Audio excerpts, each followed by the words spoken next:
Hello everyone, स्वागत है आपका ई मेंटर्स के यूट्यूब चैनल में। आज हम डिस्कस करेंगे अपने 10th video post in detail की सीरीज में। यहाँ पे हम सीजीएल में जो भी पोस्ट होती है आपके पास उनका डिस्कशन है, आपको डिटेल इन्फॉर्मेशन देने की कोशिश करते हैं। आज हम डिस्कस करेंगे assistant section officer in ministry of railways. देखिए यहाँ पे ट्रेन आपके लिए बिल्कुल तैयार है और ये इसके बारे में आपको क्या क्या इन्फॉर्मेशन देने की कोशिश करेंगे वो होगी आपके पास। सिलेक्शन प्रोसेस का डिस्कशन करेंगे, हम वर्क प्रोफाइल का डिस्कशन करेंगे, ट्रेनिंग का डिस्कशन करेंगे, posting, salary and most important privilege पास का यहाँ पर डिस्कशन किया जाएगा और पर्सन एक्सपीरियंस जो हमारा कैंडिडेट सेलेक्टेड हुआ है।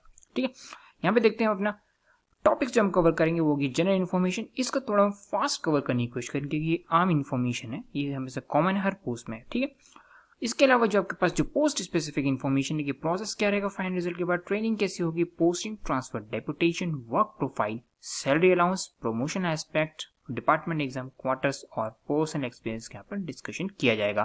तो हेडफोन लगा लीजिए अपने कान में, ध्यान से वीडियो को देखने की कोशिश करिए। तो चलिए शुरू करते हैं। पहले देखेंगे हम इन्फॉर्मेशन जो आपको सिलेक्शन दिलवा सकती है। आपके पास क्या होना चाहिए, एग्जाम में आपके पास सीजीएल का एग्जाम आपको क्वालिफाई करना होगा। 4 टीयर्स होते हैं यानी कि लेवल्स होते हैं। इसमें नॉर्मलाइज स्कोर क्या आता है आपका टीयर 3 तक होता है। फॉर्म ऑनलाइन फिल होता है, आपको 100 रुपीज पे करना पड़ता है अगर आप यूआर और ओबीसी कैटेगरी से हैं। अदर्स के लिए यहाँ पर फ्री नील होगा आपके पास। ठीक है, education qualification simple bachelors degree होनी चाहिए बट रिकॉग्नाइज यूनिवर्सिटी से होनी चाहिए। और अगर आप अपेयर कर रहे हैं फाइनल ईयर में तो आपके पास जो क्वालिफिकेशन आपकी जो डिग्री है वो बिफोर प्रिस्क्राइब डेट जो नोटिस में होती है उससे पहले तक होनी चाहिए। नेचर ऑफ फिजिकल डिसेबिलिटीज जो आपके पास है वो यहाँ पे ओए, ओएल, बीएल, एलवीएन, एचएच यानी एचएच मतलब हार्ड ऑफ हियरिंग। तो ये टाइप ऑफ डिसेबिलिटीज आपके पास परमिसिबल है इस पोस्ट के लिए यानी कि एसओ इन रेलवेज के लिए। आगे बढ़ते हैं, अपने एज लिमिट का थोड़ा डिस्कशन करते हैं। 20 से 30 इयर्स होना चाहिए आपकी with respect to prescribe date. ध्यान दीजिए ये प्रिस्क्राइब डेट क्या है वो आपकी नोटिस में मेंशन होगी। रिलैक्सेशन जो आपको एज में मिलते हैं, ओबीसी को यहाँ पे मिलते हैं 3 इयर्स का, एससी एसटी के लिए 5 इयर्स का। अगर आप पीडब्ल्यूडी कैटेगरी से यानी पर्सन विद डिसेबिलिटीज इन 10, 13 और 15 डिपेंडिंग ऑन योर कैटेगरी आपको यहाँ पर दिया जाता है। एक्स सर्विसमैन का यहाँ पर होता है 3 इयर्स का आपको पास रिलैक्सेशन दिया जाता है। ठीक है, कुछ अदर रिलैक्सेशन जो होंगे वो आपकी नोटिस में आपके सीजीएल केस में मेंशन करी जाएंगी। सीजीएल के एग्जाम पैटर्न के बारे में डिस्कशन करते हैं थोड़ा। टीयर 1 होगा यहाँ पर 4 टीयर्स होंगे आपके पास, 4 सेक्शन होंगे, सॉरी 4 टीयर नहीं 4 सेक्शन होंगे आपके पास टीयर 1 में। रीजनिंग पूछी जाएगी आपसे, जनरल अवेयरनेस, क्वांट की टेस्टिंग होगी आपके पास और इंग्लिश की टेस्टिंग होगी आपके पास। क्वेश्चन जो दिए जाएंगे आपके 25 क्वेश्चन ईच सेक्शन यानी कि हो गई आपके पास 100 क्वेश्चन। 50 मार्क्स का आपका एक सेक्शन होगा आपके पास, तो टोटल मार्क्स जो है आपका 200। ठीक है, टाइम जो आपका अलाउड किया जाएगा वो होगा आपके पास 60 मिनट्स का। अगर आप VH और OH है आपके पास तो आपको 80 मिनट्स यानी कि 20 मिनट्स एक्स्ट्रा। एग्जाम पैटर्न को ही कंटिन्यू करते हैं। टीयर 2 आपको देना पड़ेगा, उसमें आपको पेपर 1 एंड पेपर 2 देना पड़ेगा। पेपर 1 में आपकी क्वांट एबिलिटीज की टेस्टिंग होगी, इंग्लिश लैंग्वेज कॉम्प्रिहेंशन की पेपर 2 में टेस्टिंग होगी। नंबर ऑफ क्वेश्चन क्वांट में आपके 100 होंगे और 200 मार्क्स का होगा और ये आपको 120 मिनट्स यानी कि 2 आवर्स में कंप्लीट करना होगा। सिमिलरली आपको 2 आवर्स में पेपर 2 इंग्लिश का कंप्लीट करना होगा, 200 क्वेश्चन आएंगे और 200 इसके मार्क्स होंगे। 160 मिनट्स आपको ईच पेपर के लिए दिए जाएंगे अगर आप कैसे VH या OH कैंडिडेट हैं। ठीक है, इस बात का ध्यान रखना है। पेपर 3 और पेपर 4 भी होता है आपका इस पोस्ट के लिए, यानी कि सीजीएल एग्जाम में जो होता है तो पेपर 3 और पेपर 4 भी होता है, बट इस पोस्ट के लिए यानी कि एस और रेलवेज के लिए आपको ये एग्जाम्स अटेम्प्ट करने की जरूरत नहीं है, यानी कि पेपर 3 और पेपर 4 अटेम्प्ट करने की जरूरत नहीं है। आगे बढ़ते हैं, आपके पास सीजीएल पैटर्न को कंटिन्यू करते हैं। टीयर 4 भी होता है आपके पास, टीयर 3 भी होता है जिसमें आपका पेन और पेपर मोड होता है। आपके पास डिस्क्रिप्टिव होगा, आप इंग्लिश में लिखिए, हिंदी में लिखिए, आप स्वतंत्र हैं। 100 मार्क्स का होता है, 50 मार्क्स का आपके लेटर और ऐसे दोनों होते हैं। 60 मिनट्स में आपको कंप्लीट करना होता है और 80 मिनट्स अगर आप VH या OH आपके पास कैंडिडेट है। ठीक है, यहाँ पे देखते हैं मार्क्स जो होंगे आपके पास नॉर्मल इसके आएंगे टीयर 3 तक। Need to qualify each tier, हर लेवल आपको क्वालिफाई करना पड़ेगा अगले लेवल में जाने के लिए। टोटल मार्क्स जो आपको सिलेक्शन दिलवा सकते हैं, ये जॉब दिलवा सकते हैं, होंगे आपके पास 700। ठीक है, टीयर 1, टीयर 2 और टीयर 3 के मिलाकर। नेक्स्ट राउंड जो होगा आपके पास डॉक्यूमेंट वेरिफिकेशन का होगा यानी कि DV राउंड होगा। आगे बढ़ते हैं फाइनल सिलेक्शन। ठीक है, अगर आपने सारे टीयर क्वालिफाई कर लिए हैं और मार्क्स आपके फाइनल कट ऑफ से ऊपर हैं जो SSC ने फिक्स की है एस और रेलवेज के लिए, और आपने इसको चूज किया था DV के टाइम पे, ठीक है, तो कॉन्ग्रेचुलेशंस, आप बन चुके हैं यहाँ पर असिस्टेंट सेक्शन ऑफिसर इन रेलवेज। ठीक है, अब देखते हैं यहाँ पर कुछ क्वेरीज हैं हमारे पास रिगार्डिंग दिस पोस्ट जो हमने कैंडिडेट से कलेक्ट करी और वो हमने जो हमारे सेलेक्टेड कैंडिडेट्स उनसे पूछने की यहाँ पर कोशिश करी। तो उन्हीं क्वेरीज को कंपाइल करके आपके पास यहाँ पर प्रस्तुत करने की कोशिश करी गई है। ठीक है, तो डिस्कस करते हैं उन इन्फॉर्मेशन और क्वेरीज के बारे में। पहली जो क्वेरी हमारे पास स्टूडेंट की जो आती है, ठीक है, अब देखिए इसकी तरह आप परेशान है तो ऐसे नहीं होंगे, वीडियो को ध्यान से देखिए, बिल्कुल आप इसकी तरह आपका सर नहीं चकराएगा। सारी क्वेरीज आपकी सॉल्व करने की कोशिश की है। पहली जो क्वेरी आती है वो आपकी होती है process after final result. Final result के बाद क्या कम्युनिकेशन होगा डिपार्टमेंट से। डिपार्टमेंट से कैसे कम्युनिकेशन आपके पास, चिट्ठी की तरह, यानी डाक के द्वारा, पोस्ट के द्वारा आपके पास कम्युनिकेशन किया जाएगा, ठीक है। ज्वाइनिंग लेटर आपको दिया जाएगा पोस्ट के द्वारा। 3 से 4 महीने रहते हैं आइडियल आपके पास केसेस में, ठीक है।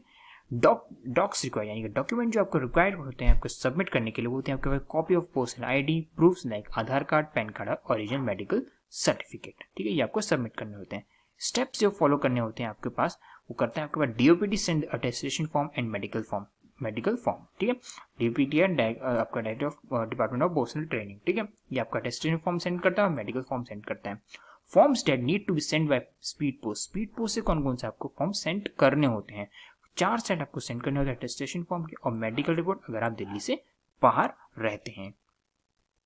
मेडिकल प्रोसेस यहाँ पे डिस्कस करते हैं। One can get the medical done by himself. आप खुद से मेडिकल करा सकते हैं फ्रॉम सिविल हॉस्पिटल, आप जहां भी रहते हैं उसके आसपास से आप करा सकते हैं।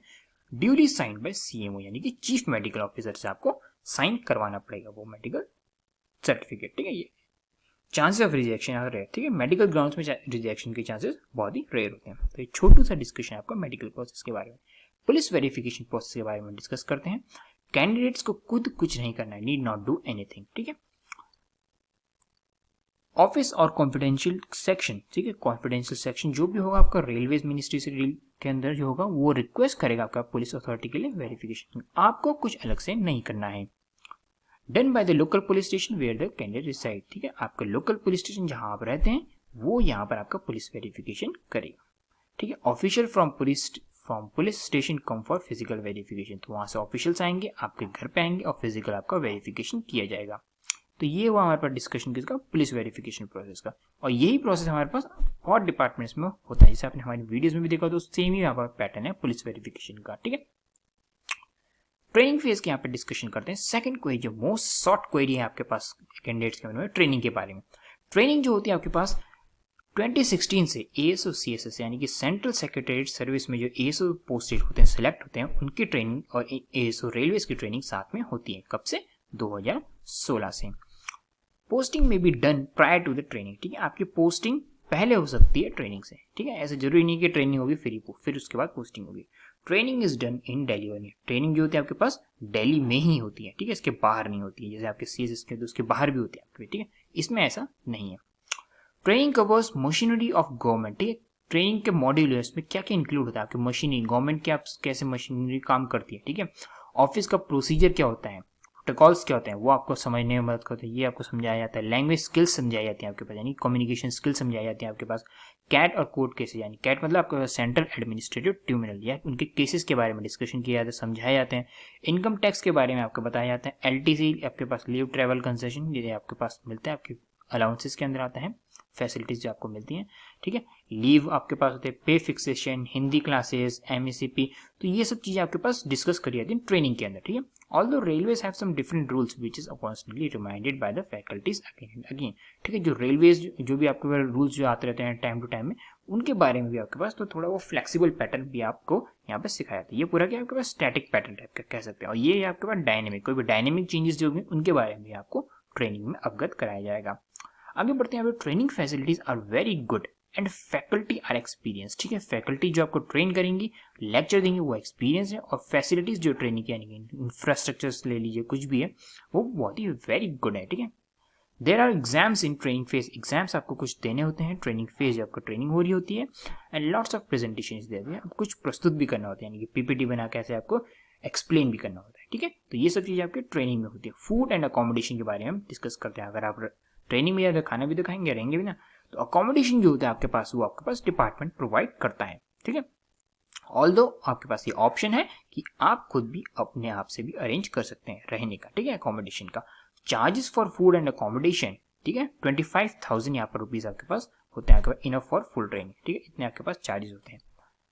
मील फॉर लंच, ठीक है, आपके पास जो लंच जो होता है आपके पास वो मंडे टू फ्राइडे वो आपके पास चार्जेबल नहीं होता है। अगर आपने अकोमोडेशन लिया है, यानी कि अगर आप हॉस्टल है या नॉन हॉस्टलर्स में, तो भी आपके पास ये फ्री रहेगा, यानी कि मंडे टू फ्राइडे आपका लंच फ्री है, ठीक है।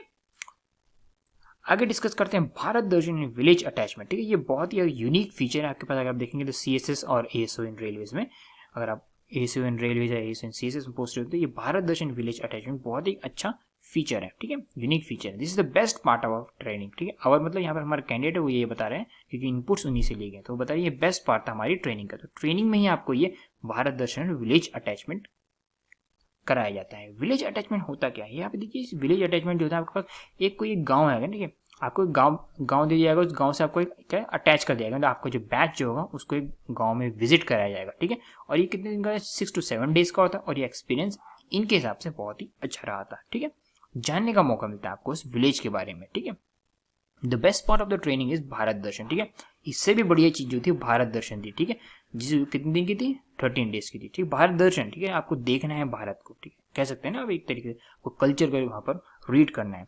तो भारत दर्शन के लिए हुआ क्या था, देखिए इनका जो बैच जो था, अवर बैच वेंट टू मुंबई गया था, बैंगलोर गया था, मसूरी, ऊटी, कुन्नूर और हैदराबाद आपके पास गया था। तो ये सब जगह इन्होंने विजिट करी, वहाँ के उनके कल्चरल हेरिटेज देखी, मॉन्यूमेंट्स देखे यहाँ पर। ठीक है, एंशिएंट आर्किटेक्चर से जो भी था, मतलब कहने ओवरऑल समझने की कोशिश करी भारत को वाया दर्शन, मतलब उनको देख कर। ठीक है, आप ऐसे समझ सकते हैं। तो ये भी एक ट्रेनिंग का पार्ट है। If I get a chance I would love to do the Bharat Darshan again. तो ये कह रहे हैं कि मुझे अगर दोबारा मौका मिला, ठीक है, अगर मैं दोबारा मौका मिलेगा तो मैं दोबारा से भारत दर्शन करना चाहूंगा। तो इनको इतना अच्छा लगा कि दोबारा करना चाहते हो, सबको ही ये बेस्ट पार्ट होता है एक्चुअली में, भारत दर्शन और विलेज अटैचमेंट। ठीक है, आगे बढ़ते हैं, यहाँ पर डिस्कस करते हैं यहाँ पोस्टिंग का यहाँ पर एंड ट्रांसफर और डेपुटेशन का। थर्ड क्वेरी जो होती है कैंडिडेट्स के मन में, पोस्टिंग या ट्रांसफर और डेपुटेशन के बारे में। परमानेंट पोस्टिंग आपकी दिल्ली में ही रही है। ठीक है, ये मैं सोचिए बाहर पोस्टिंग होगी आपकी। नीड टू ज्वाइन इमीडिएटली, आपको इमीडिएटली ज्वाइन करना है ट्रेनिंग के तुरंत बाद। ठीक है, you may get home state in case of deputation.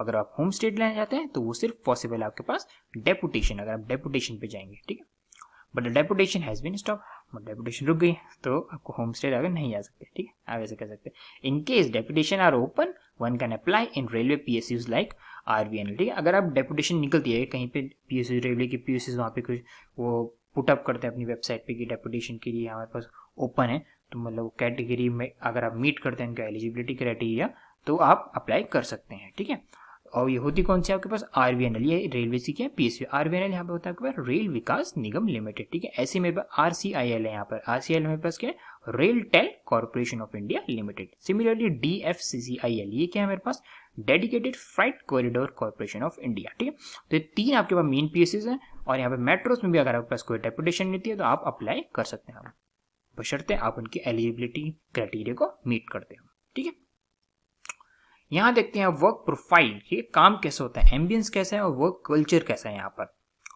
ASO in ministry of railways में 5 वर्किंग डेज, वही हर सरकारी में भी 5 वर्किंग डेज होते हैं, तो वही सेम रहेगा। यहाँ पर ऑफिस के टाइमिंग्स भी यहाँ पर वही 8 यानी कि 8.5 आवर्स यानी कि 8.5 घंटे आपको यहाँ पर काम करना होता है।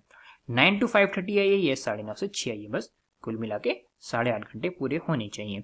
ओवर टाइम जो होता है आपके पास एक्स्ट्रा जो आपको करना होता है इस ऑफिस आवर्स के अलावा, वो सेक्शन से सेक्शन डिपेंड करता है। ठीक है, जनरली जो आपका जो काम होता है ऑफिस आवर्स में ही पूरा हो जाता है। Biometric is necessary. ठीक है, ये बहुत ही जरूरी हो गया आपके पास। Office infrastructure is mostly average और गुड कह सकते हैं। ठीक है, ऐसे नहीं कह सकते कि बहुत ही एक्सीलेंट है, बट एवरेज है। ठीक है, there is no dress but be presentable, वही बात हो गई आपके पास, ये नहीं कि आप कोई पजामा पहन के ऑफिस में आ जाए। ठीक है, अच्छे से मतलब ड्रेस पहन के आइए, आपके पास जो फॉर्मल ड्रेस होती है वो पहन के आइए। ठीक है, बट ऐसा कोई ऐसा ड्रेस नहीं है। ठीक है, no public dealing is done, कोई पब्लिक डीलिंग आपके पास ASO इन रेलवेज में नहीं होती है। Purely a desk job. ठीक है, बस आपको बैठे बैठे यहाँ पे काम करना है, फील्ड जॉब नहीं है, जैसे आपके पास इनकम टैक्स इंस्पेक्टर होता है, आपको रेट मान, तो वो सब चीज यहाँ पर नहीं है, सिंपली डेस्क जॉब है। टास्क कौन कौन से करने होते हैं, generally all the work is done in files. ठीक है, फाइल्स में ही आपके पास सारा काम होता है, डेस्क जॉब है, इधर फिजिकली और इलेक्ट्रॉनिक। अब वो काम आप कैसे भी करें, या तो फिजिकली करें या इलेक्ट्रॉनिकली करें। ठीक है, डिजिटल इंडिया आ गया तो इलेक्ट्रॉनिक भी ज्यादा चीजें हो रही है। Mainly you do noting and drafting, तो नोटिंग एंड ड्राफ्टिंग ये बहुत ही मेन एस्पेक्ट है आपके पास। अगर आप देखेंगे CSS में भी आपको ये सिखाया जाता है ट्रेनिंग के टाइम पे, और ASO रेलवेज को भी ये काम करना होता है। तो noting and drafting desk job का बहुत ही इंपॉर्टेंट टास्क है।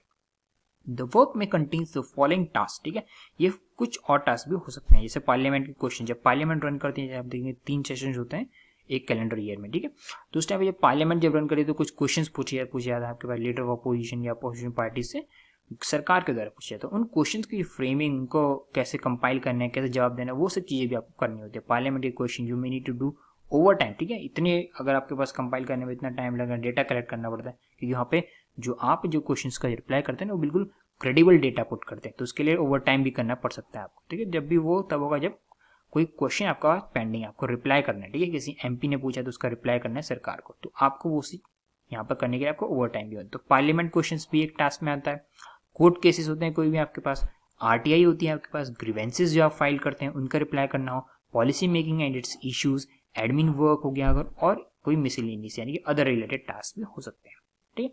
ये कुछ झलकी थी टास्क जो एएसआई मिनिस्ट्री ऑफ रेलवेज में करते हैं। सैलरी अलाउंसेस के बारे में 5th क्वेरी में डिस्कशन करते हैं। सैलरी अलाउंसेस कौन कौन से हैं? कंपोनेंट्स या बेसिक जो आपके पास वही रहेंगे, बेसिक एचआरए, डीए और ट्रांसपोर्ट अलाउंस फॉर एनी पे लेवल इन मैट्रिक्स। ये कौन सी आपके पास 4600, तो उसके लिए आपके पास मैंने बताया था ऐसे कैलकुलेट करते हैं, salary equals to basic into 1 + DA%, ठीक है। तो टोटल जो निकल के आती होती है आपके पास 67,521, ठीक है। ध्यान दीजिए ये आपके पास ग्रॉस सैलरी है, यहाँ पे आपका टैक्स डिडक्ट नहीं हुआ है, ठीक है। तो यहाँ पर आपने 1.41 का अपना मल्टीप्लाइंग फैक्टर लगाए, वो कैसे है आपके पास 17% डीए है आपके पास, और यहाँ पर 24% आपके पास क्या है एचआर है, ठीक है। एक्स सिटी का यहाँ पे बारे में हम डिस्कशन करें तो एक्स सिटी में आपके पास 67,521 रुपीज आपकी ग्रॉस सैलरी यहाँ पर आएगी, ठीक है। नो मंथली अलाउंस, ठीक है, सैलरी के अलावा कोई मंथली अलाउंस नहीं दिया जाता है, ठीक है। जैसे आईबी की अगर आप वीडियो देखेंगे तो उसमें आपको जो मैंने दिखाया था कि जो अलाउंसेस होते हैं वो ज़्यादा होते हैं, ठीक है। वो देखेंगे 13th मंथ की भी आपको दी जाती है अगर आप 30 सैटरडेज कंटिन्यूसली आते हैं, ठीक है। अगर आपने वीडियो देखी होगी तो आपको जरूर आइडिया लग गया होगा। यहाँ पे ऐसा कोई अलाउंस नहीं होता हमारे पास, ठीक है। जैसे आपने इलेक्शन कमीशन ऑफ इंडिया में देखे उसमें भी आपके पास अलाउंस मिलते हैं, ऐसा कोई अलाउंस इसमें नहीं है, मतलब मंथली अलाउंस नहीं है। But productivity linked bonus is there, ठीक है, जो आपको हर साल दिया जाता है दिवाली के टाइम पे फ्रॉम फ्यू ईयर्स, कुछ सालों से। ये कितना है 18,000 के आसपास, तो ये बहुत ही अच्छी चीज़ है, ठीक है। अगर आप देखेंगे सीएसएस में उसके कंपैरिजन में ये अच्छी चीज़ है, बट यहाँ पर जो अलाउंसेस में सबसे ज़्यादा अच्छी बाजी जो पोस्ट मारती है वो आपकी इलेक्शन कमीशन ऑफ इंडिया में जो आप एस होती है, उसमें आप देखेंगे 15 से 20 हज़ार आपको वहाँ पर क्या था आपका ऑनरेरियम मिल रहा था आपको दिवाली के टाइम पे, है ना। और लोकसभा इलेक्शंस के टाइम पे आपको 1 मंथ की सैलरी एक्स्ट्रा में, तो अलाउंसेस के टर्म्स में इलेक्शन कमीशन ऑफ इंडिया अच्छी है, बट सीएसएस के कंपैरिजन में देखेंगे तो 18,000 ये बहुत अच्छी है, ठीक है। प्रोडक्टिविटी लिंक्ड यहाँ पर आपको बोनस दिया जाता है, इसमें एस रेलवेज में। आपके पास यहाँ पर 6 जो आता है प्रोमोशनल एस्पेक्ट और डिपार्टमेंट एग्जाम, इसके बारे में हम डिस्कशन करते हैं। सीनियरिटी और डिपार्टमेंट एग्जाम के बारे में पहले डिस्कस करते हैं। और अप्रूव्ड सर्विस, जो आपकी अप्रूव्ड सर्विस जो गिनी जाएगी सर्विस, वो काउंट होगी आपके पास next 1 July of the tier 2 exam date, ठीक है। कहने का मतलब ये है अगर आपका टियर 2 एग्जाम अगर आपका नवंबर दिसंबर 2016 में हुआ है तो आपकी जो सर्विस जो काउंट होगी, ठीक है, वो काउंट होगी 1 जुलाई 2017, यानी अगले साल के जुलाई से आपके पास काउंट होगी, ठीक है।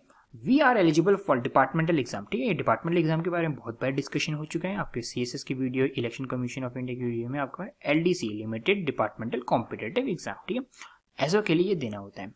After 4 years of approved service होनी चाहिए आपके पास, 4 कंप्लीट ईयर होनी चाहिए आफ्टर ज्वाइनिंग, ठीक है। और क्योंकि 4 कंप्लीट ईयर इसलिए मांगे जाते हैं क्योंकि अगर आपको ये डिपार्टमेंटल एग्जाम दिए तो आपको 4 अपार्स देनी पड़ेगी। अपार का मतलब बता रखा मैंने बहुत बार, वो है आपके पास एनुअल अप्रेजल परफॉर्मेंस रिपोर्ट, ठीक है। ये कह सकते हैं एनुअल अप्रेजल परफॉर्मेंस रिपोर्ट, ठीक है, to give the exam.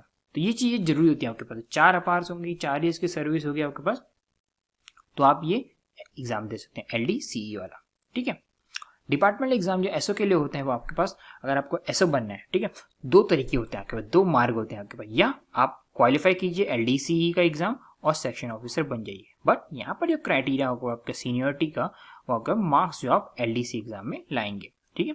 If not qualified, अगर आप नहीं क्वालिफाई करते हैं तो आपको एसओ में प्रमोट कर दिया जाएगा 8+ ईयर, ये हो सकता है आपके पास 10 से 12 साल भी ले सकते हैं, तो 8+ ईयर्स आपको लग जाएंगे। बट ध्यान देने वाली बात यहाँ पर आपके सीनियरिटी जो डिसाइड करेगा ना, वो आपके सीजीएल के मार्क्स और ट्रेनिंग मार्क्स यानी कि 3:1 इनका वेटेज होता है, इस वेटेज में आपके पास सीनियरिटी डिसाइड होगी। तो ये आपके पास 2 तरीके हैं जिनसे आप कैसे ऐसे यहाँ पर बन सकते हैं, ठीक है। LDC exam has not been conducted after 2015, ये मैंने आपको पास बताया था कि इसमें इलेक्शन कमीशन ऑफ इंडिया की वीडियो में भी बताया था, सीएसएस की वीडियो में भी बताया गया हमें वरुण सर। तो LDC एग्जाम 2015 के बाद से अभी तक नहीं हुआ है, कोर्ट केस है, ठीक है। ये वही पीडीएफ है आपके पास, यहाँ पे 9 कैटेगरीज आपको दी गई हैं। एसओ बनने के लिए आपके पास अगर आप सेंट्रल सेक्रेटरी सर्विस है तब भी आपको एग्जाम दे सकते हैं। अगर आप यहाँ पर देखने की कोशिश करेंगे, यहाँ पर आपके पास रेलवेज भी यहाँ पर आपको मिल जाएगा। तो ये सब कैटेगरीज हैं जो आप देखेंगे यहाँ पर। मैंने आपको बताया था इंटेलिजेंस ब्यूरो की यहाँ पर आपके पास है, आपके पास अगर आप देखेंगे यहाँ पर रेलवे बोर्ड के स्टेनो की सर्विस के लिए भी आप यहाँ पर कर सकते हैं। ठीक है, ये देखिए यहाँ पे रेलवे बोर्ड सेक्रेटेरिएट सर्विस में आप ऐसे आप कैटेगरी 3 में, ये कैटेगरी 3 के अंदर आपके पास आप एलिजिबल है। तो 9 कैटेगरीज हैं जिसमें आपके पास LDC एग्जाम कंडक्ट कराया जाता है जिनके लिए। प्रमोशनल लेटर के बारे में यहाँ पर डिस्कशन करते हैं। प्रमोशन होगा आपके पास वैकेंसी पे डिपेंड करेगा। प्रमोशन लेटर आपके पास ये बीच में टेबल में आपके पास दिया गया है। यहाँ पर देखिए सिमिलर वही है ASO की CSS की तरह ही यहाँ पर सब कुछ। अगर आप देखेंगे ASO ऐसे ऐसे बनते जा रहे हैं। तो आप जब ज्वाइन करते हैं यानी कि आप जब CGL एग्जाम क्रैक करते हैं तो आप लेवल 7 पे ज्वाइन करते हैं। ठीक है, तो यहाँ पर आप पहुंचते हैं यानी कि as assistant section officer in ministry of railways में आप पहुंचते हैं डायरेक्ट, यानी कि एग्जाम देकर। या आप लेवल 6 से अगर आप नीचे से आ रहे हैं तो आप प्रमोशन से आ सकते हैं। ठीक है, तो यहाँ पर आप पहुंचे, यहाँ से 7 से बाद फिर आप जाएंगे 8 तक। ठीक है, नेक्स्ट लेवल पे आप जब जाएंगे तो आप बनेंगे यहाँ पर सेक्शन ऑफिसर। आपके पास यहाँ पर पोस्ट आपको मिलेगी। ये आपको मैंने बताया ये इसके 2 तरीके होते हैं, या तो आप प्रमोशन से जाइए, यहाँ पे आपके पास 8+ ईयर्स लग सकते हैं। ठीक है, यानी कि 10 to 12 ईयर्स नॉर्मली लगते हैं। ठीक है, और आफ्टर एग्जाम यानी कि LDC का एग्जाम दीजिए तो आप ऐसे यहाँ पर बन सकते हैं। तो आप पहुंच गए लेवल 8 पे। लेवल 8 से लेकर लेवल 10 में वही मैं आपको बताया था, CSS की वीडियो में बताया था, लेवल 9 जो है यहाँ पर स्किप हो जाता है। ठीक है, 4 साल बाद यानी कि आप एज अ SO अगर आप लेवल 8 पे 4 साल तक रहे तो आप सेक्शन ऑफिसर बन सकते हैं। बट आपके यहाँ पर लेवल चेंज होगा यानी कि आप लेवल बन जाएंगे 10। ठीक है, but after 4 years as a section officer in level 8। यहाँ पे लेवल 10 से लेवल 11 जब आप जाएंगे तो आप 8+ ईयर्स यहाँ पर आप सर्विस देनी होगी। कौन से लेवल पे? लेवल 10 पे जब आप 8+ ईयर्स की सर्विस देंगे तो आप प्रमोशन के लिए आप एलिजिबल हो जाएंगे लेवल 11 पे, और आप बन जाएंगे क्या? Under secretary. ठीक है, लेवल 11 से लेवल 12 में जाने के लिए आपके पास प्रमोशन का ही रास्ता है। यहाँ पर आपको एज अ 5+ ईयर सर्व करना होगा लेवल 11 में, यानी कि एज अ अंडर सेक्रेटरी आपको सर्व करना पड़ेगा 5+ ईयर, तब आप प्रमोट होकर यहाँ पर डेप्यूटी सेक्रेटरी बन सकते हैं। लेवल 12 से लेवल 13 में जाने के लिए भी आपको प्रमोशन का सहारा लेना पड़ेगा, यानी कि 5+ ईयर्स की सर्विस देनी पड़ेगी as a deputy secretary level 12। ठीक है, तब आप एलिजिबल हो पाएंगे as a promotion for director. आप यहाँ पर लेवल 13 में बन जाएंगे। लेवल 13 से 14 यानी कि टॉप मोस्ट पोस्ट आपके पास ज्वाइंट सेक्रेटरी की आपके पास, यहाँ पर भी प्रमोशन में आप कह सकते हैं। ठीक है, यहाँ पे प्रमोशन के जरिए ही यहाँ पर आप जा सकते हैं। ये वो आपके पास promotion letter in ASO in ministry of railways. ठीक है, अब डिस्कशन करते हैं यहाँ पर क्वार्टर्स का, थोड़ा डिस्कशन करने की कोशिश करते हैं। क्वार्टर्स यहाँ पर देखिए एलिजिबल फॉर टाइप 3 क्वार्टर। ठीक है, 2 BHK के लिए आप यहाँ पे एलिजिबल होते हैं। After 6 to 8 years of service one में गेट क्वार्टर। ठीक है, 6 से 8 साल सर्विस का आपको क्वार्टर मिल सकता है। Condition of quarter is okay, ऐसे नहीं कि जर्जर हालत में, ओके हालत में है। ठीक है, लोकेलिटी बहुत ही अच्छी है, बहुत ही अच्छी नहीं मतलब गुड है। ठीक है, ठीक है, distance of quarter from the office depend on the both location of the quarter and office. ठीक है, अब जो डिस्टेंस है वो किस पे डिपेंड करेगा, ये कितनी दूरी है ना क्वार्टर ऑफिस के बीच। जनरली जो दूरी होती है आपके पास 10 किलोमीटर होती है। ठीक है, तो थोड़ा बहुत रफ आइडिया आपको मिल गया कितनी दूरी पे क्वार्टर्स होते हैं। अब यहाँ पे डिस्कस करते हैं थोड़ी अलग हट के इन्फॉर्मेशन। ठीक है, वो है आपके पास रेलवे के पास है। ठीक है, ये बहुत ही थोड़ा एक्साइटिंग या कह सकते हैं अट्रैक्टिव चीज है ASO in ministry of railways के बारे में। तो आपको पासेस मिलते हैं। ठीक है, तो रेलवे जो सर्वेंट होते हैं यानी कि जो कर्मचारी होते हैं वो या उसके मेंबर्स जो भी होते हैं, जो एंटाइटल यानी कि बीवी या वाइफ या चिल्ड्रन जो होते हैं वो आपके पास, या डिपेंडेंट रिलेटिव्स, ठीक है, वो एलिजिबल होते हैं इन पासेस के लिए। तो पासेस की लिस्ट कौन कौन सी है आपके पास? ड्यूटी पास, अगर आप ड्यूटी के लिए परफॉर्म करने के लिए जा रहे हैं और आपका ट्रेन का सहारा ले रहे हैं तो आपके पास ड्यूटी का पास दिया जाता है। Privilege pass including passes while on deputation. School का पास दिया जाता है। आपका पोस्ट रिटायरमेंट कॉम्प्लीमेंट्री पास दिया जाता है। विडो पास दिया जाता है। रेजिडेंशियल कार्ड पास दिया जाता है और स्पेशल पास दिया जाता है। स्कूल पास भी होता है यहाँ पर। ठीक है, तो ये सब आपके पास सारे के सारे यहाँ पर आपको 8 टाइप्स के पास है। बट जो मोस्ट कॉमन पासेस के बारे में हम डिस्कस करेंगे यानी कि प्रिविलेज पास। ठीक है, प्रिविलेज पास या PTO यानी कि प्रिविलेज टिकट ऑर्डर। ठीक है, नंबर ऑफ पासेस जो यहाँ पर दिए जाते हैं आपके पास शुरू के 5 साल के लिए। अगर आप प्रिविलेज पास है तो आपके पास 1 सेट आपको दिया जाएगा। ठीक है, और 5 साल बाद आपको 3 सेट दिया जाएगा। और अगर आप गेस्टेड ऑफिसर बन गए यानी कि A-B में बन जाएंगे आपके पास तो आपको 6 सेट दिए जाएंगे। तो ये डिपेंडिंग ऑन कितनी ड्यूरेशन ऑफ सर्विस आप दे रहे हैं। ठीक है, रेडियस में उसके हिसाब से आपके पास सेट इंक्रीज हो रहे हैं। 1 सेट दिया, फिर 3 सेट दिए, फिर 6 सेट दिए। ठीक है, ऐसे आप प्रिविलेज टिकट ऑर्डर के बारे में आप देखेंगे तो यहाँ पे 4 सेट आपको हर साल दिए जाएंगे। ठीक है, बट यहाँ पे जो डिफरेंस जो दोनों में है प्रिविलेज पास और प्रिविलेज टिकट ऑर्डर में वो ये है कि आपके पास फेयर जो आपको देना होता है ना प्रिविलेज पास में वो आपके पास 0 यानी कि नील देना होता है। एक भी फेयर आपको देना नहीं होता। यहाँ पर आपको 1/3 टोटल फेयर पे करना होता है, किसमें? प्रिविलेज टिकट ऑर्डर में, ठीक है। तो प्रिविलेज पास और प्रिविलेज टिकट ऑर्डर में फर्क यही होता है, आपको 1/3 इसमें पे करना होता है, इसमें आपके पास नहीं, यानी कि 0 पे करना होता है। एंटाइटलमेंट आपके पास क्या है, ठीक है, कौन सी क्लास में आप ट्रैवल कर सकते हैं, फर्स्ट क्लास का ये एज अ पास होता है, ठीक है। यहाँ पे देखिए 1 सेट जो होता है आपके पास वो एक जर्नी के बराबर होता है। यहाँ पे आपने सेट देखे ना, 3 सेट मिल रहे हैं, 6 सेट मिल रहे हैं, तो वो एक सेट जो होता है आपके पास जर्नी होती है, यानी कि आना और जाना। तो टू एंड फ्रो आप यहाँ पे कह सकते हैं, उसका एक सेट यहाँ पे आपके पास बनता है। इसे अगर कन्याकुमारी से कन्याकुमारी में ट्रेवल करें, वहां से वापस आते हैं, तो आपका एक सेट खत्म हो गया, तो आपने वो एक सेट क्या हो गया, एग्जॉस्ट कर लिया, यानी कि उसको यूज कर लिया है। आशा करता हूँ सेट का मतलब आपको क्लियर हो गया होगा। फर्स्ट क्लास पास के बारे में थोड़ा सा डिस्कशन करते हैं। You are eligible for the following in the first class pass, ठीक है। आपके एंटाइटलमेंट क्या है फर्स्ट क्लास पास के अंदर, आपको क्या क्या सुविधाएं मिल सकती हैं? ट्रैवल कर सकते हैं आप any class other than first AC, इसके अलावा किसी भी क्लास में आप ट्रैवल कर सकते हैं। To travel in AC sleeper class without payment of any extra fare, ठीक है, बिना एक्स्ट्रा फेयर का भुगतान किए आप एसी स्लीपर क्लास में ट्रैवल कर सकते हैं। To travel in first AC class on payment of full difference between first AC sleeper and AC sleeper class fare, ठीक है। To carry 70 kg of luggage, आप 70 किलो का आप यहाँ पर आपके पास अपने लगेज, अपना सामान ले आ सकते हैं एडल्ट मेंबर के लिए इन दिस पास, यानी कि फर्स्ट क्लास पास में, और उसका आधा यानी कि 35 kg फॉर ईच चाइल्ड, ठीक है। तो 70 kg पर एडल्ट मेंबर यहाँ पर आपके पास परमिसेबल होता है लगेज का weight. Carry 1 attendant in second class, आप एक अटेंडेंट को कैरी कर सकते हैं। अब अटेंडेंट होता क्या है? अटेंडेंट का मतलब होता है कि रेलवेज ने आपकी सेवा के लिए एक्सक्लूसिवली एम्प्लॉयड किया गया है एक आदमी को, यानी कि पर्सन को on salary in the personal service के लिए, ठीक है, आपकी देख रेख आपकी सुविधा के लिए एक पर्सनली कोई उन्होंने अपग्रेड कर रखा, तो वो एज अ अटेंडेंट है, तो वो एक अटेंडेंट आपके पास अलाउ होता है, वो भी किसमें? सेकंड क्लास, ठीक है। ये कुछ है आपके पास जो सुविधाएं आपको फर्स्ट क्लास में दी जाती हैं। अब यहाँ पे देखिए टाइपिंग टेस्ट होता है, ठीक है, जो मिनिस्ट्री ऑफ रेलवेज में, इसके क्या है मतलब, क्यों है यहाँ पे टाइपिंग टेस्ट, ठीक है। देखिए after joining the department you need to clear English और हिंदी टाइपिंग टेस्ट, ठीक है, टू गेट द इंक्रीमेंट, ठीक है। आपको इंक्रीमेंट चाहिए तो आपको जैसे आप डिपार्टमेंट ज्वाइन करेंगे तो आपको इंग्लिश या हिंदी टाइपिंग कोई एक टाइपिंग टेस्ट आपको क्लियर करना होता है, ठीक है। थोड़ा सा देखते हैं क्या है। फर्स्ट इंक्रीमेंट जो होगा तो आपका ऑटोमेटिकली हो जाएगा, ठीक है। फर्स्ट इंक्रीमेंट मतलब जैसे आप देखेंगे तो आपका फर्स्ट जो आपके बेसिक पे होती है 44,900 होती है आपके पास, इस बेसिक पे आप ज्वाइन करते हैं, यानी कि 4600 गेट पे ये स्टार्टिंग बेसिक पे 44,900। जब इस पे ज्वाइन करते हैं तो आप मूव करते हैं यहाँ पर किसमें 46,200 पे आप मूव करते हैं, तो ये आपकी फर्स्ट इंक्रीमेंट लगी ना, आप इंक्रीमेंट मतलब एक आगे बढ़ गए, ठीक है। एक साल बाद जो इंक्रीमेंट लगती है आपकी, ठीक है, उसको इंक्रीमेंट करते हैं।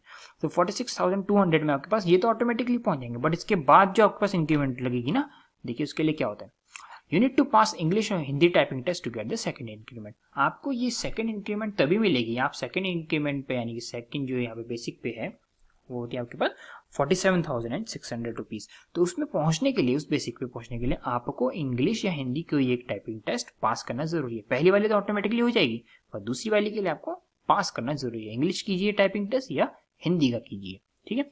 अगर आप टाइपिंग टेस्ट नहीं क्लियर करते हैं कोई एक सा भी, ठीक है, टाइपिंग टेस्ट इन 5 साल में, 5 साल का आपको मौका दिया जाता है, you will gate due increment after 5 years, ठीक है। 5 ईयर्स तक आपको, 5 ईयर्स के बाद आपको इंक्रीमेंट दे दिया है। कहने का मतलब ये है कि अभी 5 साल तक ना आपका जो इंक्रीमेंट है वो रोक दी जाएगी, ठीक है। जैसे आपको डीए में देखेंगे तो 17% है, वही चला रहा है, तो अभी तक वो फ्रीज है आपके पास, ठीक है, वो इंक्रीज नहीं हुआ है, तो आपके पास बिल्कुल रोक देंगे आपकी इंक्रीमेंट, यानी इंक्रीमेंट मतलब नेक्स्ट बेसिक पे मूव ऑन नहीं कर पाएंगे, हर ईयर के बाद, एवरी ईयर के बाद आपके पास इंक्रीमेंट नहीं लगेगी, ठीक है। But arrear will not be, आपको एरियर नहीं दिया जाएगा 5 साल के बाद, ठीक है, ये बहुत ध्यान देने वाली बात है, ठीक है। If you also clear Hindi typing test, जैसे आपने इंग्लिश टाइपिंग टेस्ट क्लियर कर दिया, ठीक है, आपके सेकंड इंक्रीमेंट लेंगे, you will gate 1 increment extra, ठीक है। अगर आपने इंग्लिश तो कर ही दिया, मान लिया आपने हिंदी भी कर दिया, तो आपके पास एक इंक्रीमेंट एक्स्ट्रा मिलेगी आपके पास, वो भी नेक्स्ट 1 ईयर के लिए सिर्फ, ठीक है, सिर्फ 1 साल का यहाँ पर आपके पास खेल है। देखिए मैं समझाने की कोशिश करता हूँ यहाँ पर होता क्या है। देखिए सपोज ये clear English typing test first, ठीक है, आपने English typing test first clear कर लिया, you will get your increment, आपको इंक्रीमेंट लग जाएगी, यानी कि सेकंड इंक्रीमेंट आपकी लग जाएगी, फर्स्ट तो ऑटोमेटिक ही है ना। If you clear Hindi typing test, अगर आपने हिंदी टाइपिंग टेस्ट भी क्लियर कर लिया तो आपको एक्स्ट्रा इंक्रीमेंट मिलेगी, यानी कि 1 इंक्रीमेंट एक्स्ट्रा फॉर 1 साल के लिए। ध्यान दीजिए 1 साल के पीरियड की इसकी वैलिडिटी होती है।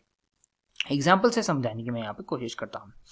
देखिए यहाँ पे देखेंगे आप, अगर यहाँ पे डेट वाइज आप देखेंगे 27 अप्रैल 2018 को यहाँ पर आपकी ज्वाइनिंग हुई, ठीक है। आपकी बेसिक पे कितनी थी, कितने ज्वाइन करते हैं 44,900 पे ज्वाइन किया। फिर देखिए आपकी जो इंक्रीमेंट है, ठीक है, यहाँ पे देखिए इंक्रीमेंट जो आपकी लग रही है वो 1 जनवरी 2019 में लग रही है। तो कहने का मतलब एक क्राइटेरिया होता है आपके पास, ठीक है, जब 12 मंथ से तो आपके पास फर्स्ट हाफ यानी कि आपके पास जनवरी से जून में अगर आपकी ज्वाइनिंग होती है तो आपकी इंक्रीमेंट जनवरी में लगती है, या आपकी जुलाई से आपके पास दिसंबर में ज्वाइनिंग होती है तो आपकी इंक्रीमेंट कब लगेगी, जुलाई में। तो 2 इंक्रीमेंट लगती है डिपेंडिंग ऑन कि आपकी ज्वाइनिंग कब हो रही है, फर्स्ट हाफ में हो रही है ऑफ द ईयर या सेकंड हाफ में हो रही है। तो यहाँ पे फर्स्ट हाफ में हुई तो इनकी जनवरी में इंक्रीमेंट लगी, पहली इंक्रीमेंट। और ये इंक्रीमेंट क्या थी आपके पास, ऑटोमेटिक थी ना, पीछे बताया था मैंने, इसके लिए आपको टाइपिंग टेस्ट क्लियर करना जरूरी नहीं, ये ऑटोमेटिक इंक्रीमेंट है। तो आप पहुंच जाएंगे 46,200 में, ठीक है, 1 जनवरी 2020 को, ठीक है। आपके पास सेकंड इंक्रीमेंट लगने का टाइम आ गया कि आपकी जनवरी से स्टार्ट हो गई ना, आपने फर्स्ट हाफ में ज्वाइन किया तो जनवरी से जनवरी आपकी इंक्रीमेंट लगी। तो जनवरी में आपने 1 जनवरी 2020 के लिए आपके पास सेकंड इंक्रीमेंट लग गई, आपने इंग्लिश टेस्ट पास कर लिया, ठीक है, आपने इंग्लिश टेस्ट पास कर लिया तो आपकी सेकंड इंक्रीमेंट लग गई। तो 47,600 में आपके पास ये हो गया। उसके बाद आपके पास 29 सितंबर 2020 में आपने थर्ड इंक्रीमेंट भी अगर आपकी लग गई, क्यों, क्योंकि आपने हिंदी टाइपिंग टेस्ट भी टाइप कर लिया। अगर आप यहाँ पे ध्यान देंगे आपका एक ही साल में 2 इंक्रीमेंट लग गई हैं, ऐसा होता नहीं है, आपका इंक्रीमेंट एक साल में एक की बार लगती है, ठीक है, ठीक है, पर ईयर में लगती है आपकी इंक्रीमेंट। यहाँ पे देखें आप इंक्रीमेंट 2 लग गई, क्यों, क्योंकि इन्होंने एक्स्ट्रा हिंदी टाइपिंग टेस्ट यहाँ पे क्लियर कर लिया था। तो नेक्स्ट यहाँ पर बेसिक पे मूव ऑन कर गए, ठीक है। जबकि ये कब मूव ऑन करते, ये अगले साल मूव ऑन करते हैं, यानी कि 1 जनवरी 2021 में ये मूव ऑन करते हैं, किसमें, 49,000 में। बट ये 29 सितंबर 2020 में ही मूव ऑन कर गए, क्यों, क्योंकि इन्होंने एक्स्ट्रा टेस्ट पास कर लिया, यानी कि हिंदी टाइपिंग टेस्ट। तो ये अब हो गए इनकी बेसिक पे 49,000, यहाँ पर आपके पास इनकी बेसिक पे हो गए। अगर आप ध्यान देंगे अब इनका नंबर तो आ गया ना जनवरी में, यहाँ पर इसके बाद एलिजिबिलिटी तो हो गई ना 1 ईयर वाली। 1 ईयर वाली इंक्रीमेंट यहाँ लगेगी इनकी 1 जनवरी 2021 में, ठीक है।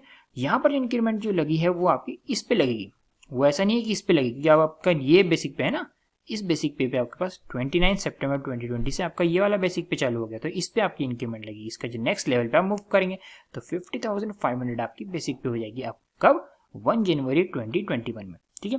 बट ध्यान देने वाली बात यह है कि आपके जो एक साल में जो दूसरी इंक्रीमेंट लगी थी हिंदी टाइपिंग टेस्ट पास करने के बाद, वो थी आपके पास 29 सितंबर को लगी थी, और ये इंक्रीमेंट की वैलिडिटी आपकी एक साल की रहती है। कहने का मतलब ये आपका 29 सितंबर 2021 में ये एक्सपायर हो जाएगी। कहने का मतलब 1 year increment for Hindi ends here, ठीक है। आप वापस किस पे पहुंच जाएंगे, 49,000 पे आप वापस पहुंच जाएंगे, ठीक है। जहां पर आपकी इंक्रीमेंट लगी थी हिंदी टाइपिंग टेस्ट क्लियर करने के बाद, जिस पे पहुंची थी आपकी इंक्रीमेंट, वहीं पे आप वापस रिटर्न कर जाएंगे। तो ये ग्रेड पे और ये ग्रेड पे क्या सेम है ना, तो ये चीज आपको समझाने की कोशिश करिए। तो आपकी वैलिडिटी एक ही साल की होती है अगर आप अलग से एक्स्ट्रा कोई हिंदी टाइपिंग टेस्ट क्लियर करते हैं, ठीक है। आशा करता हूँ ये एग्जाम्पल आपको बिल्कुल क्रिस्टल क्लियर समझ में आ गया होगा।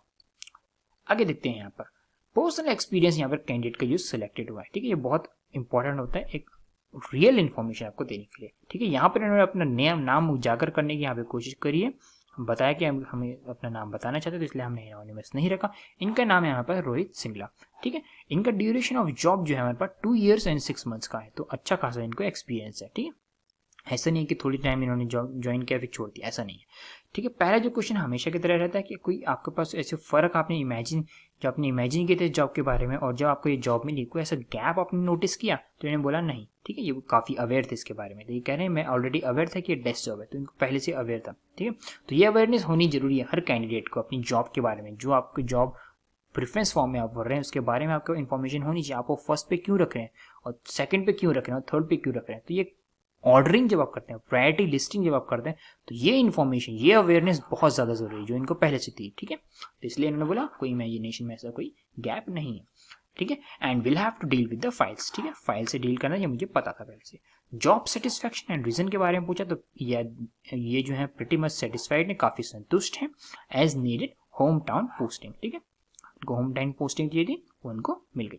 Will you go for any other post in next CGL exam, straight away answer था इनका नो, ठीक है। इनको होम स्टेट मिल गई और इनको पता था डेस्क जॉब इनको करनी, तो वो इनको मिल गई। इनके हिसाब से हमने पूछा कि टॉप 5 सीजीएल पोस्ट कौन सी होंगी, तो इन्होंने बोला मिनिस्ट्रीज में तो एमईए होगी, रेलवे होगी, सीएसएस होगी और रेलवे इनको मिल चुकी है, तो इसलिए इनका आंसर क्या था यहाँ पर नो, ठीक है। समझ गए होंगे आप रीजनिंग क्या इनके पास लॉजिक था। IIT यहाँ पर अर एग्जामिनर, ठीक है, ये इनकी टॉप 5 पोस्ट है। फिर हमने पूछा कि आप गवर्नमेंट क्वार्टर से रेंटेड क्वार्टर किस में रहते, तो इन्होंने बोला I am living at home with my parents, ठीक है, अपने माता पिता के साथ यहाँ पर रह रहे हैं। Can we get time for UPSC preparation, ये उनके लिए है जो आगे बढ़ना चाहते हैं, यानी बढ़ना चाहते हैं मतलब आगे बढ़ना सभी को पसंद है, मतलब ग्रुप ए में जल्दी यानी कि डायरेक्ट ज्वाइन करना चाहते हैं, प्रमोशन से ज्वाइन नहीं करना, वो जल्दी ज्वाइन करना चाहते हैं एग्जाम क्रैक करके, ठीक है, डायरेक्ट। तो वो कहते हैं it depends on the work you are handling, ये डिपेंड करता है आप कौन सा काम संभाल रहे हैं सेक्शन में, ठीक है, यहाँ पे आपको एलोकेट किया गया है section. If you desire to clear UPSC you will find time anyhow, ठीक है, अगर आपको क्लियर करने की आपने ठान ही ली है ना, आपके पास डिजायर, आपके पास डिटर्मिनेशन है, तो आप किसी भी तरीके से कर ही लेंगे, टाइम निकाल ही लेंगे ना। टाइम तो सभी के लिए 24 आवर्स ही होता है, तो आपको निकालना पड़ता है टाइम, अगर आप बिजी भी हैं ना। तो अगर डिजायर आपके पास बिल्कुल दृढ़ निश्चय है तो आप टाइम निकाल ही लेंगे, ठीक है, इनका ये रिप्लाई था। आगे बढ़ते हैं प्रोस के बारे में, यानी पॉजिटिव जो पॉइंट्स है इस जॉब के बारे में वो डिस्कस करते हैं। पहली जो आपके पास पोस्टिंग दिल्ली, ठीक है, मेट्रो है आपके पास दिल्ली, मेट्रोपॉलिटन सिटी है, तो आपके पोस्टिंग दिल्ली आपके पास यहाँ पर प्रोस में आ गया। एडमिनिस्ट्रेटिव वर्क ये यहाँ पर होता है, desk job which includes noting and drafting, ठीक है, ये इनको पसंद है तो इनके हिसाब से पॉजिटिव है, नोटिंग एंड ड्राफ्टिंग, ये फाइल वर्क इनको पसंद था। थर्ड जो आपके पास ये है रेलवे पासेस, जो इसके बारे में बिल्कुल फैसिनेटिंग जो यहाँ पे फीचर है इस जॉब को, वो आपके पास जो एक्साइट करता है या अट्रैक्ट करता है यहाँ पर जो कैंडिडेट्स हैं उनको, वो है आपका रेलवे के पासेस, जो हमेशा रिन्यू होते हैं हर साल में। रेलवे पासेस में आपको बताया मैंने, प्रिविलेज पासेस जो होते हैं, प्रिविलेज टिकट ऑर्डर होते हैं, तो वो सब चीज़ यहाँ पे ये प्लस पॉइंट है रेलवे की जॉब का। नो पब्लिक डीलिंग ही नहीं है यहाँ पर, इनके हिसाब से प्लस पॉइंट था। 5 days इन अ वीक, ठीक है, यहाँ पे 5 दिन होते हैं हफ्ते में जो आपके पास ऑफिस में जाना होता है, तो मतलब ऐसा कोई हैक्टिक नहीं है कि आपको जो कंपलसरी आपको सैटरडे संडे जाना पड़ेगा, ठीक है। कॉन्स के बारे में यहाँ पे डिस्कस करते हैं। Not suitable for those who wants home town other than Delhi, ठीक है, जिनको होम टाउन चाहिए दिल्ली के अलावा, ठीक है, जो बाहर इनको चाहिए होता है अपना होम टाउन, जिनको बाहर जैसे बिहार हो गया आपके पास, यूपी हो गया, या आप कह सकते हैं कर्नाटक हो गया, तो उनके लिए यही सूटेबल नहीं है, तो इनके लिए नेगेटिव पॉइंट बन गया ना, क्योंकि दिल्ली में ही पोस्टिंग है इसमें। Repetitive work most of the time, तो ये क्या है, मोनोटोनस यहाँ पे जॉब हो चुकी है, फिर रिपीटेड काम करना पड़ेगा, वही आपके पास रिपीट, आपके पास RDF फाइल वही रिप्लाई करना पड़ेगा ग्रीवेंस पे, तो ये सब काम एक रिपीटेटिव है, ये मोनोटोनस जो जिनको वर्क पसंद नहीं है उनके लिए एज अ कॉन्स में यहाँ पर काउंट होगा। यहाँ पे देखते हैं इन्होंने रेटिंग जो दी है यहाँ पे 8 out of 10, तो यहाँ पे आप देखेंगे ये काफ़ी क्या है, यहाँ पर संतुष्ट हैं, काफ़ी खुश हैं यहाँ पर कैंडिडेट, ठीक, आपने इनके रिस्पॉन्सेज से इनके रिप्लाई से ही ये सब भाप लिया होगा, तो इन्हें 8 out of 10 यहाँ पर जॉब की रेटिंग दी है। और ध्यान दीजिए ये इनका पर्सनल व्यू है सिलेक्टेड पर्सन का, ठीक है। बुक और टेस्ट सीरीज जो इन्होंने फॉलो करी यहाँ पर वो देखते हैं। इंग्लिश के लिए इन्होंने यहाँ पर करी SP बख्शी, यहाँ पे इन्होंने लगाई। लेंथ टू पैरामाउंट भी इन्होंने लगाई, मिरर ऑफ कॉमन एरर्स, और यहाँ प्रीवियस ईयर क्वेश्चन, ये मोस्ट इंपॉर्टेंट होता है, ध्यान दीजिए, ये इन्होंने यहाँ पर लगा दी, किसके लिए, इंग्लिश के लिए। मैथ्स के लिए इन्होंने लगाई थी chapter wise book of Kiran publication, ठीक है। For revision one should take test series to check where one stand, तो अपनी स्टैंडिंग, अपनी आप कहाँ स्टैंड करते हैं, आपकी क्या मतलब औरों के रिलेटिव या कंपैरिजन में आप कहाँ स्टैंड करते हैं, कितने मार्क्स हैं आपके, उसके लिए आप क्या है एक टेस्ट सीरीज आपको लगानी चाहिए, एज अ चेकर होता है आपके पास, ठीक है, test series as a checker होता है आपके पास, टेस्टिंग होती रहती है डेली बेसिस पे, तो रिविजन के लिए आप ये कर सकते हैं, ठीक है। The study process vary from person to person, ये अलग पर्सन से दूसरे पर्सन पे वेरी कर सकते हैं, ठीक है, पढ़ने का तरीका जो होता है आपके पास, ठीक। तो यहाँ पर हम वीडियो को समाप्त करते हैं। फिर भी आपके पास कुछ क्वेरीज रह गई हैं, ठीक है, हमने कंपाइल करने की कोशिश तो जरूर करी है और सिलेक्टेड कैंडिडेट से रिप्लाई लेने की भी कोशिश करी है, फिर भी आपके पास कुछ क्वेरीज रह जाती हैं, कमेंट सेक्शन में जरूर बताइए कि आप लोग कमेंट नहीं करते हैं, ठीक है, ये अच्छी बात नहीं है, थोड़ा रिस्पांस दीजिए, आप वीडियोस को देखिए, थोड़े वीडियोस के क्या क्या इंट्रिकेसीज हैं, क्या क्या अलाउंसेस हैं, तो ये सब ना डिटेल आपको अवेयरनेस होना चाहिए। आप CGL एग्जाम में आपके पास जब जा रहे हैं इतनी मार्क्स लेने के बाद अगर आप यही नहीं जज कर पा रहे हैं, आपके पास आप जो फर्स्ट पे प्रेफरेंस डाल रहे हैं वो क्यों डाल रहे हैं, तो चीज़ों का फायदा नहीं है ना, आपको मार्क्स इतने अच्छे लाने का फायदा नहीं है, तो आप अवेयर रहिए जॉब के बारे में और वीडियोस को रिस्पांस जरूर दीजिए। वीडियोस बहुत ही मेहनत से बनाई गई हैं, आप ही के लिए बनाई गई, तो इन वीडियोस को रिस्पांस दीजिए और शेयर जरूर कीजिए, ठीक है। तो कुछ भी डाउट हो, कुछ भी कमेंट पूछना हो आपको, कोई भी इस जॉब से रिलेटेड हो, वो इस आपके पास कह सकते हैं आप यूट्यूब के कमेंट सेक्शन में आप हमको पूछिए, हम जवाब देने की जरूर कोशिश करेंगे। धन्यवाद।